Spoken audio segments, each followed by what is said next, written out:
Hello friends, open your value education textbook at page number 53. Dear friends, we are learning 8th lesson from this textbook, and that is fighting barriers. And in this video, we are going to see our another story from this lesson, parallels do meet. Okay, this is the imaginary interview with Begum Akhtar, who is called the मल्लिका ए गज़ल. बेगम अख्तर जो कि Indian music जो है उसमें का एक चमकता सितारा जिनको कहा जाता है, उनको मल्लिका ए गज़ल ऐसा भी कहा जाता है.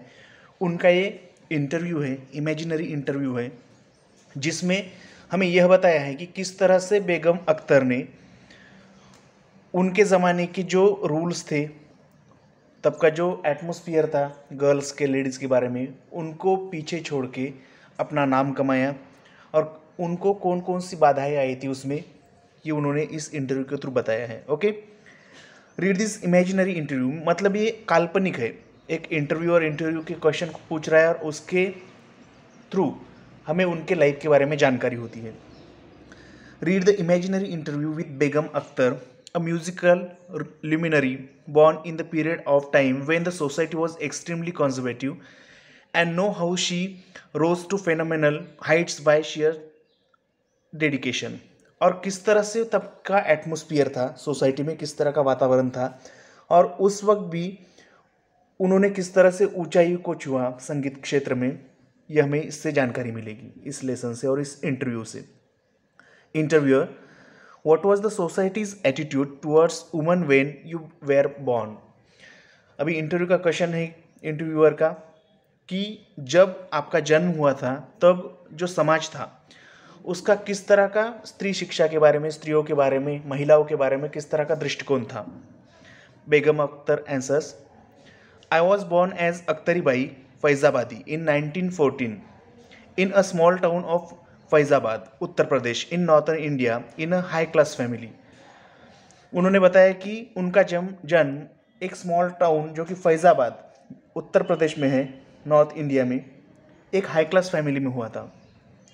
सैडली नॉट म्यूजिकली इंक्लाइंड, लेकिन कोई भी म्यूजिक का कोई भी छंद, कोई भी लगाव उस फैमिली को नहीं था. It was the time when women were disrespected even when they stepped out of their homes. और ये उस वक्त की बात है जब महिलाएं अगर घर से भी निकलती थी तो ये अपमान समझा जाता था. यानी उनका कार्यक्षेत्र कहाँ पर मर्यादित था, लिमिटेड था. चूल्हा जलाना और घर के काम करना, हाउस होल्ड कोरस करना, यही उनका काम था. उस वक्त की बात है. However it was because of my uncle that I started my training in music under great ustads. लेकिन उनके जो अंकल थे, उनके विचारों की मदद से उनको म्यूज़िक का ट्रेनिंग लेने की परमिशन मिली.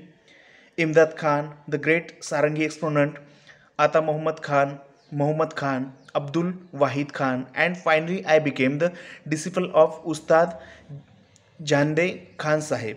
ओके, और उनके वो शागिर्द बन गए.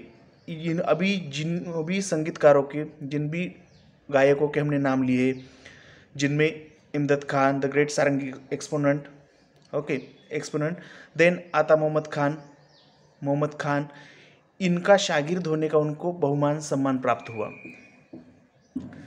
इंटरव्यूअर, अभी उनका सेकंड क्वेश्चन देखिए. How did you get recognised by the public for your extraordinary talents in music, the melody, the devotion and the traditions that went with it.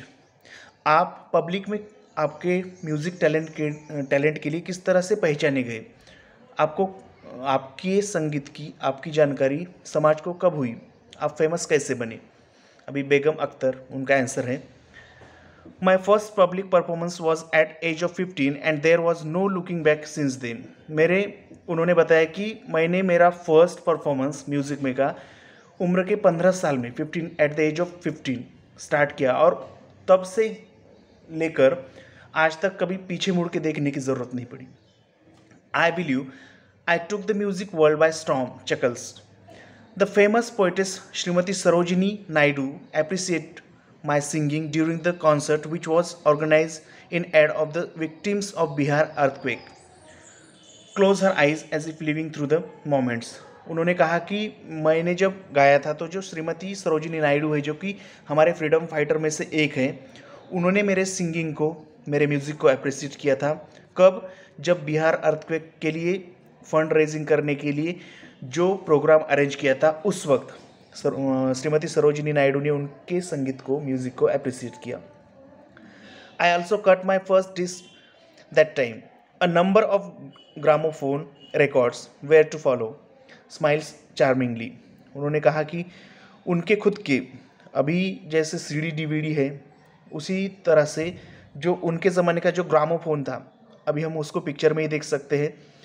Carrying माई गज़ल्स, अभी उनके कितने सारे ग्रामोफोन पर गज़ल्स है, दादराज, ठुमरीज एंड सो ऑन। इस तरह से म्यूजिक के अलग अलग कंटेंट है, अलग अलग प्रकार है, जैसे ghazal, dadra, thumri and so on, इस तरह के कई सारे।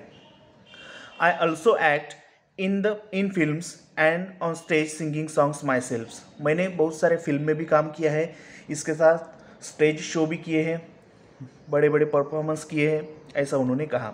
इस तरह से वो लोगों से नवाजे गए, लोगों में फेमस हो गए अपने म्यूज़िक के लिए। Interviewer, you were married when you became very famous. आपकी शादी आप फेमस होने के बाद हुई।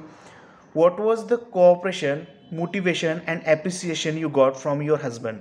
तो शादी होने के बाद, जैसे आप शादी के पहले गाना गाते थे, लेकिन शादी होने के बाद आपके हस्बैंड से आपको किस तरह का मोटिवेशन मिला, प्रोत्साहन मिला, उन्होंने आपको अप्रिशिएट किया क्या, ऐसा एक क्वेश्चन पूछा। Begum Akhtar answers, sighs and looks up. उनको थोड़ा सा दुख होता है और वो ऊपर देख के बोलते, well I was told categorically that I should give up music after marriage. तो मुझे बताया गया शादी के बाद कि आपको म्यूजिक छोड़ना पड़ेगा, घर वालों ने बता दिया। For 5 long years from 1945 to 1949 I was languishing with sorrow. अभी 1945 से 1949 तक 5 साल उन्होंने गाना नहीं गाया, जिनके लिए खुद का गाना ही उनका श्वास था, उनकी सांसें थी। उन्होंने 5 साल गाना गाया नहीं। I fell ill and was told that music alone would be my cure. वो बीमार हो गए और उसके बाद डॉक्टर ने बताया कि अगर ये गाएंगे तो ही बचेंगे, क्योंकि इनके लिए कोई भी मेडिसिन काम नहीं कर सकती, जब ये खुद गाना गाएंगे तभी ये क्योर हो सकते हैं। Fortunately my husband and his family saw reason and let missing. और ये समझ के उनके हस्बैंड ने और उनके जो फैमिली मेम्बर्स थे, उन्होंने उनको गाने के लिए परमिशन दी। I sang 3 ghazals and a dadra at Lucknow radio station in 1949।